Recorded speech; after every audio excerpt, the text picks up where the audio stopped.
This one is for the UFC 278 co-main event. There's a very exciting middleweight clash, although I was expecting this one to be light heavyweight for Paulo Costa, given the fact that he was a bit heavy last time around. Paulo Costa against Luke Rockhold. This is going to be lots of fun, this one is. I mean, it's kind of like a sit back and watch this happen, because it's going to be a train wreck one way or the other. Okay. Paulo Costa, 13-2 is his record. Undefeated up until his last 2 fights. He's lost his last 2, which is important. Luke Rockhold, 16-5. Had losses earlier on in his career, but never had 2 losses back-to-back. All 5 of his losses are knockouts. Paulo Costa's 6'1", Luke Rockhold is 6'3". So Luke Rockhold has got a 2-inch height advantage. Paulo Costa's got a 72-inch reach compared to Luke Rockhold, who's got a 77-inch reach. A 5-inch reach advantage. Taller, rangier. Now, Luke Rockhold is a bigger, stronger version of the kind of range that he fought against Adesanya. He's also a very skilled southpaw striker with a couple of really good weapons, one of them being his left leg, left body kick, left head kick all day. What we see from Paulo Costa is that he likes to close people down into boxing range where he can start swarming with volumes of punches, because he's not clubbing people. That must have been loud. Sorry for headphones. Was that all right? He's not clubbing people with one shot and they're going down. He's wearing them down with a volume of strikes. So you get to the point where the referee's like, nah, enough. Or they're on the floor and he's just pouring in and the person's not moving.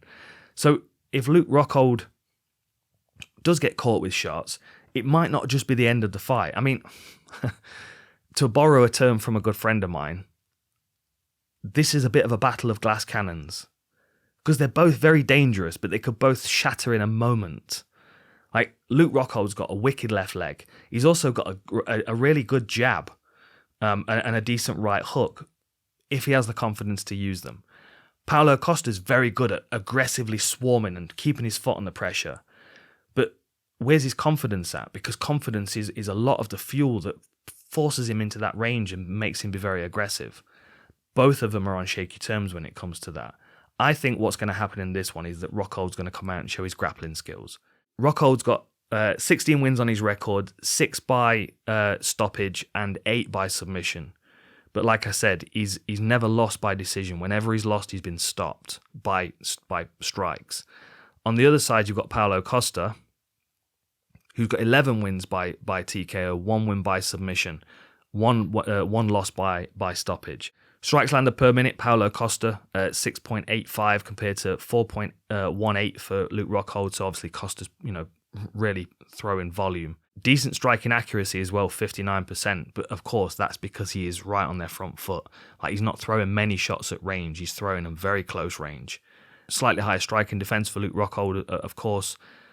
Far less strikes absorbed per minute as well for Luke Rockhold. But then, I don't want to sound like I'm picking on it, he's been stopped 5 times. So, he's not had to absorb those punches because he's not been able to absorb those punches. He's been put out before he's absorbed the volume of punches that Paulo Costa can. I mean, Paulo Costa's got thick, heavily muscled traps and neck. That's why it's going to be difficult for Rockhold to put him away with a punch. That's why I think if I was him, I would lean on my kicks or just take him down and kind of break his soul that way. Rockhold on the other side, he's taking 2.43 punches per minute, which is not a lot. But of course, if he's tense, if he's nervous because he's coming off a couple of TKOs, that's going to have a greater impact on him. More takedowns per 15 minutes for Rockhold, marginally. 30% takedown accuracy compared to 80% takedown defense. I still think Rockhold can take him down. And I still think in a scramble, there are going to be submissions available to Rockhold that a lot of other middleweights wouldn't be able to jump on. Of course, a higher submission average for Rockhold as well, 1.1 per 15 minutes. Both of these two, they're physical specimens. They're both very, very, very well conditioned. They're both, you look at them and you go, yeah, these guys should be very good. But we saw the same thing with Vitor Belfort back in the day. And Vitor was an absolute assassin if he showed up with the right mindset. But if he showed up with the wrong mindset, it was a different story entirely. And Vitor is always a good example of how mindset plays into it, because for my money, Vitor should have been able to beat everybody that he fought, but he didn't. Some people were able to wear him down and get to him. And that can happen to either of these two guys because we just don't know how they're going to show up psychologically. With the position they're at in their career, with their self-image, their perspective of themselves, where their self-esteem's at. How do you predict it? I don't know. I feel like Rockhold's got the better tools. I feel like that left leg could be really problematic for Paulo Costa, especially if you remember the Adesanya fight. He tends to drift a little bit away. And something that Vettori was doing really well was throwing a double jab, stepping to the outside of Costa's lead leg, which was then forcing Costa to peel off against the fence, which would make him very available for that head kick, similar to what Cheeto did to Dominic Cruz. Force them onto the head kick or force them onto the body kick. You know, you can break a man's soul, you can wear him down with those body kicks, but you can also get them to drop that arm and open up the head kick.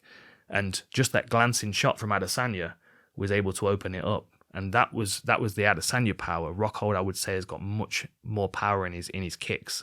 They might not be quite as quick, but if he sets them up well, he'll be able to land them. It really is a coin toss. You know, who comes in good shape, who comes in, you know, with the right mindset, who comes in with enough self-belief to apply a game plan. I've got questions about this one for days.